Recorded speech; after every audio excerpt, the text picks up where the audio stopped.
Everybody be quiet. Let me tell you, I'm the judge in this case, and the first thing I'm going to do is I'm going to say everybody needs to be quiet right now. Be quiet. Stop talking. Welcome to Law. And welcome to Judge Reacts. I'm Elizabeth Scher, and court is now in session. Conspiracy theorist Alex Jones repeatedly told his viewers and followers that the December 2012 Sandy Hook shooting was a hoax. He falsely misled millions of people to believe the massacre was really just staged by crisis actors to enact more gun control. As part of the defamation settlement to the families of the victims, Jones was forced to file personal bankruptcy and sell his Infowars platform. Recently, a satirical news site called The Onion won the auction to acquire free speech systems owned by Alex Jones. But in a recent decision, a bankruptcy judge blocked The Onion's acquisition. On today's docket, we'll be breaking down what all of this means.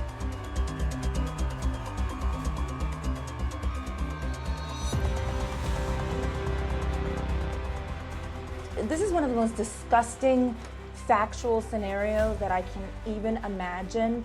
I mean, these kids, there were 26-year-olds that were gunned down and killed by a high-powered assault rifle. I mean, that's got to be one of the most disgusting, egregious, horrible things that could ever happen to anybody.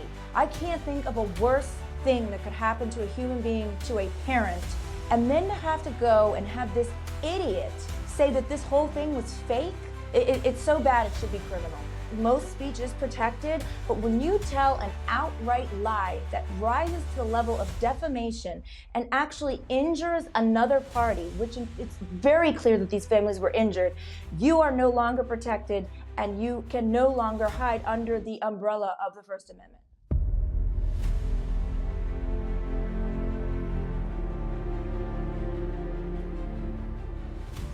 So in this particular case, Alex Jones' company, his online media company, is called Infowars.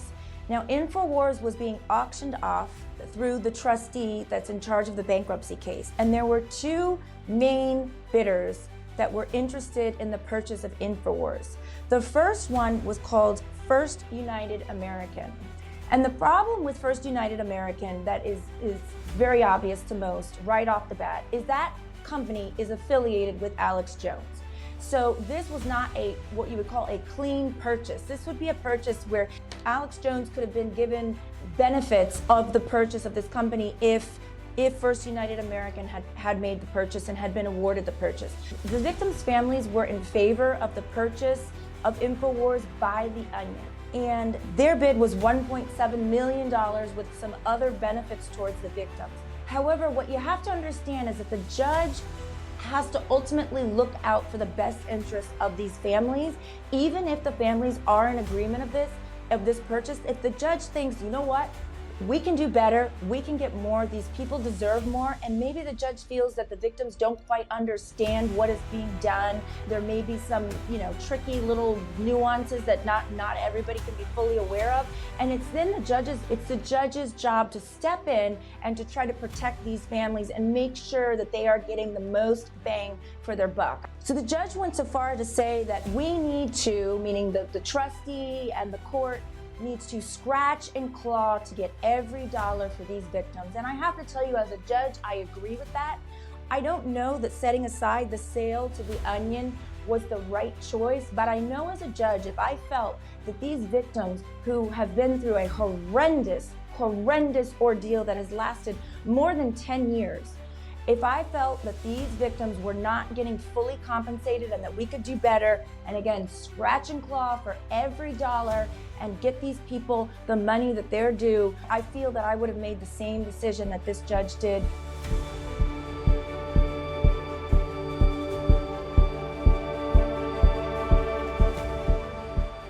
In any civil case, there are two issues. Number one is liability. Is the defendant liable for what the plaintiff is alleging that they did or did not do? And the second issue is damages. So for those of you who are more familiar with criminal cases like myself, think about it as first the jury determines guilty or not guilty. If the person is found guilty, then it goes to punishment. what is the appropriate punishment for the conduct that the person's been found guilty of. However, the judge had ordered him to turn over certain evidence, certain, statistics, turn over website information, turn over certain things would be deemed evidence in this case, and he refused to do so over and over. So she finally gave this guy an ultimatum and said, look, if you don't turn this stuff over that I've already ordered is deemed relevant, that I've already ordered that plaintiffs have a right to have, then I am going to enter a default judgment against you. So now the only thing the jury has to decide, not whether you did it or you didn't do it, not whether you're liable or not, but how much money, that's it. That is just the dumbest strategy that I can even think of as far as a defense goes. That is just dumb. But he did it anyway because this person obviously believes, Alex Jones believes, that he's above the law. The families that I represent brought this case against you about 4 years ago. Yes. To seek justice from this jury for what you did to them, correct? You understand that's why we're here? I understand they sued me, yes. And this is an important case. You understand I mean, that's an opinion. You don't think this is an important case? That's a yes or no, sir. It's not, I don't really think it is a case. I don't think it is a case. Okay. There's gonna be a lot of us today. And Objection, Judge. Right, so let me iron out. If the answer to the question is a yes or no, Mr. Jones, the answer is a yes or no. And of course, if there's a question of this one. this is an important case. I think this is historic. So it's obvious to me, the first question that the attorney asks is, do you understand this is an important case for the families to seek justice for what you did to them?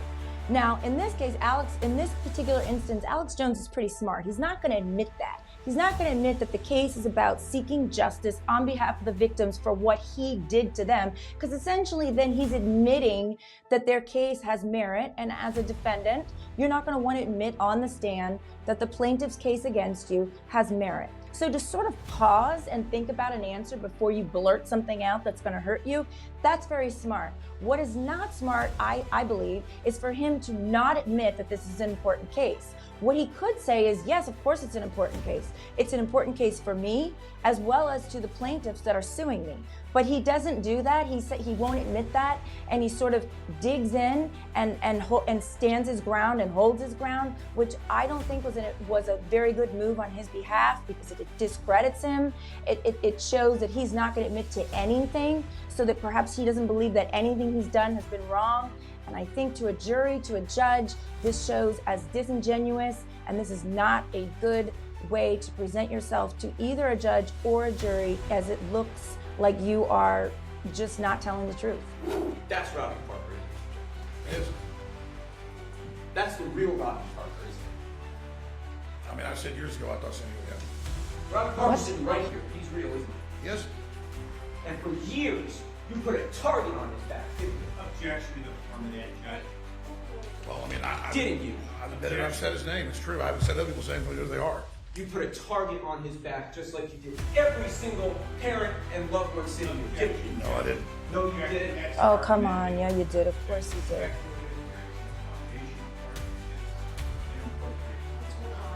These are real people. You know that, Mr. Jones? Just like all the Iraqis, but you liberals kill and love. You're unbelievable. Oh my God. You switch on emotions on and off when you want. It's just ambulance chasing. Oh my God. Why don't you show us? Objection, Judge. I think that if you get what you give in this court. Objection. You have families in this courtroom here that lost children, sisters, wives, moms. Is this a struggle session? Are we in China? Oh my God. I've already said I'm sorry hundreds of times, and I'm done saying I'm sorry. I didn't generate this. I wasn't the first person to say it. American gun owners might be blamed for this, as the left did, so we rejected it mentally and said it must not be true. But I legitimately thought it might have been staged, and I stand by that, and I don't apologize for it. And don't apologize, Mr. Jones. Please don't apologize. No, I've already apologized to the parents over and over again. We know I don't apologize to you. Objection. Don't apologize to you. You're going to do it again. Objection, Judge. Aren't you? Objection. No, I'm not. Objection, argumentative. Don't apologize to you. Come on, Judge. Well, it's hard for me to get a word in. Well, you need to take control. You're the One judge. officer of the court and one witness and an officer of the court heard the objection. No. Everybody be quiet. Let me tell you, I'm the judge in this case, and the first thing I'm gonna do is I'm gonna say everybody needs to be quiet right now. Be quiet. Stop talking. Because I'll tell you right now that both the attorney for the plaintiff and Alex Jones are being disrespectful, are being argumentative. Now, I understand that that's the job of the plaintiff's attorney to come at Alex Jones, but some of the questioning and the fact that he's interrupting the judge is inappropriate. Now, Alex Jones telling this attorney in front of the judge and the jury that this was ambulance chasing. Ambulance chasing, in case anybody doesn't know what ambulance chasing is, this is an attorney who's waiting for somebody to get in a car accident to grossly exaggerate the injuries so that they can go like chasing after the ambulance and file something in court to get money for somebody who's not really hurt. Okay, that's where the term comes from. These families had their 6-year-old children gunned down in cold blood in the middle of a classroom day. In the middle of class, 6-year-olds. 6-year-olds are babies. They're little, they're small, they're vulnerable, they're adorable, they're learning, they're going to school, they're taking in everything that their teachers are teaching them. They're sweet, they're innocent. These are children that were gunned down with a high-powered assault rifle on a regular school day for absolutely no reason. Not to mention the 4 or 5 or 6 other teachers and adults that were killed. Then this guy goes on his outrageous website and he says right here, well, I had reason to believe that it was fake. Well, are you an idiot? I mean, what are you? Are you a savage? I mean, do you read the news? Do you actually do your research? Do you do your due diligence before you go and promote something that is so disgusting and outrageous on TV? Because there's ways to find out. There's ways to fact check, buddy. So the fact that you have all of these resources, you have a $1 million company at your disposal with over 60 employees who can fact check, who can do research, who can actually find out if this happened, and you're telling me with all of those resources at your fingertips, you didn't know if this was real? Give me a break. So don't ever, as dark as the hour is and as out of control things are, don't you ever not realize how important you are and what you've done with your word of mouth and your action. And I'm talking to people that went to that puppet courthouse in Connecticut and put Infowars stickers up everywhere. We commend you. Yes, that's what you were referring to? It's not mostly a peaceful protest where they burned down $2 billion. What a jack, That's what a good. jack. But then conservatives put up stickers and we're bad. I know we all need to go to prison. You done? I'm gonna excuse the jury for a moment. Please. I don't think that's necessary. No, I'm gonna excuse the jury for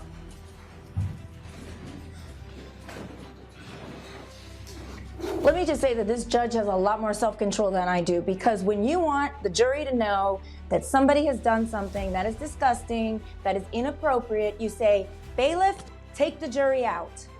Like that. So the jury knows somebody's in trouble and somebody's about to get it.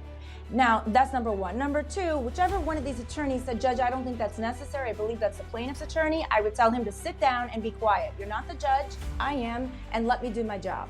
So take the jury out. Then I would have given Mr. Jones a tongue lashing, telling him that he better stop with this rhetoric. I mean, it's so outrageous and inflammatory, and it's obviously meant to make everybody upset and to sort of stick a knife in the wound, stir the pot, whatever you want to call it.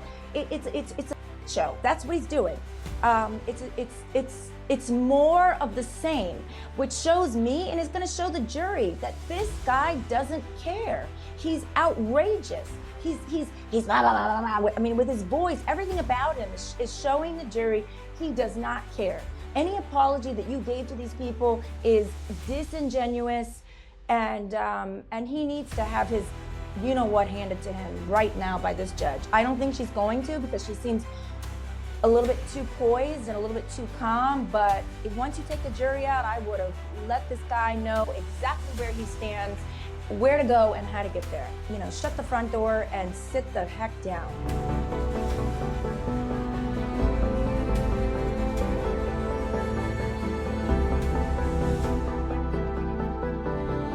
Now, when the case went up on appeal, the jury awarded, hundreds of millions of dollars, almost close to $1 billion. The case went up on appeal. The amount of the judgment, so the jury had to determine how much money, not guilty or not liable or not, but how much money do these people get?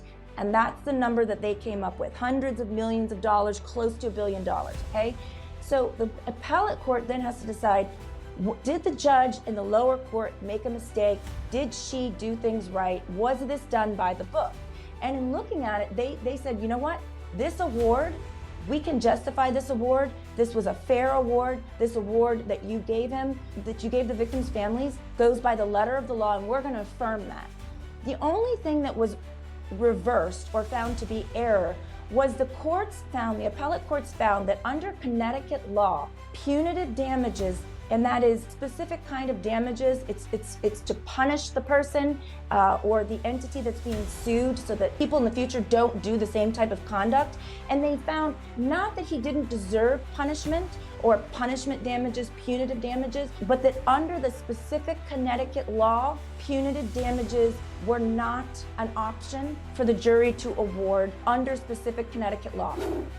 Let's see if we can just agree on this. I know what let's see if this is accurate. The more people who come to your website or see your stuff on social media, the more money you get. Yes? Obviously. In a crude way, that's true, but not exactly. Crude, and he would know crude. And every year in which you made claims about Sandy Hook, you were making more money, yeah? Jack, it's a little ambiguous. Let's go year over year. 2012 to 2013, you made more money, yes? I don't have the numbers in front of me, but I believe so, yes. 2013 to 2014, you made more money, yes? Yes. 2014 to 2015, you made more. Yes. And so on, yes? Yes, that's for the... Is that yes? That was globalism coming true. Is that yes? Yes, but Sandy Hook wasn't the driver of that. Oh, how would you know that? I mean, the troll tells the truth, a little bit of the truth. This guy is, I'm sorry, but he's like a little troll. He reminds me of Shrek, except Shrek is nice. He's just, bah, bah, bah, bah, bah, bah. I mean, this is the most unsympathetic defendant I would act. As a lawyer, I don't know that I'd take his case. He's so unsympathetic. He's just the crux of the case. The plaintiffs, just put him on and have him say whatever you want him to say, because he just drowns himself. But here he has to admit, yes, this shooting happened in 2012, December of 2012. He has to admit his website made from 2012 to 2013 more money than it did in 2011. And then 2013 to 2014 made more money. Now he says that wasn't because of Sandy Hook. Well, how does he know that? He doesn't know that. And his conspiracy theory rhetoric was all based on the Sandy Hook never really happened. Of course, that's how he made money off of it. He made money off of making fun of people who were harmed to the extent that no person should ever be harmed. It's disgusting. He's disgusting. 550 million. Now, that doesn't count his website. That doesn't count his radio. That's 6 years between 2012 and 2018 on Twitter, Facebook, and YouTube alone. 550 million times. And it's not just one person he said it about. It's 15. Think about that. Whatever number you had in your mind, me, that lie about me to one person, multiply it by 550 million, and then multiply it by 15. Because the judge is going to instruct you that your job is to award fair, just, and reasonable damages. Nothing more, but nothing less. Nothing less. It's shocking to me that the jury didn't even come back with more. I mean, they came back with a lot of money. But every time I see this, and every time I think about the fact that this guy preyed on such vulnerability, it's heartbreaking. It's just, it's something that you can't even comprehend. It makes me mad, it makes me sad. It's just, this guy he needs to be shut down. He needs to be just close the book, shut it down, and never look back. I think this jury got it right. It's sickening. It's absolutely sickening that anybody would want to do this. And shame on him, shame on the people that worked for him, shame on the people that watched this. This is something that shouldn't happen, ever.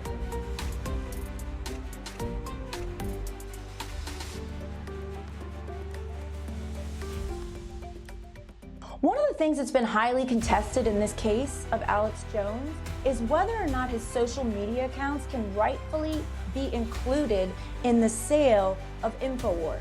However, the problem with this is, number one, many social media platforms, including but not limited to X, formerly known as Twitter, who's owned currently by Elon Musk, says, you know what? You, the person who has the account, you don't own the account. The social media platform, in this case X, owns the account. So you don't have the right to sell the account. We're the owners of it. That's number one. Number two, Alex Jones has been banned from almost every social media platform that you can think of. YouTube, Facebook, Instagram, X, for all of this inappropriate and highly ridiculous material that he has posted about the Sandy Hook incident. So even if he's found to have any ownership interest in these particular accounts, the accounts are basically closed, shut down, out of business. So, you know, it's interesting. It's an interesting issue that, you know, is novel because social media is something that's relatively new, and whether or not a company's assets included social media accounts, this is something that, you know, we may see litigated down the road. Certainly Elon Musk is very interested in this issue, and we'll see what happens. Alex Jones used Infowars to spread some of the most disturbing and disgusting lies and conspiracy theories, enriching himself with millions of dollars in the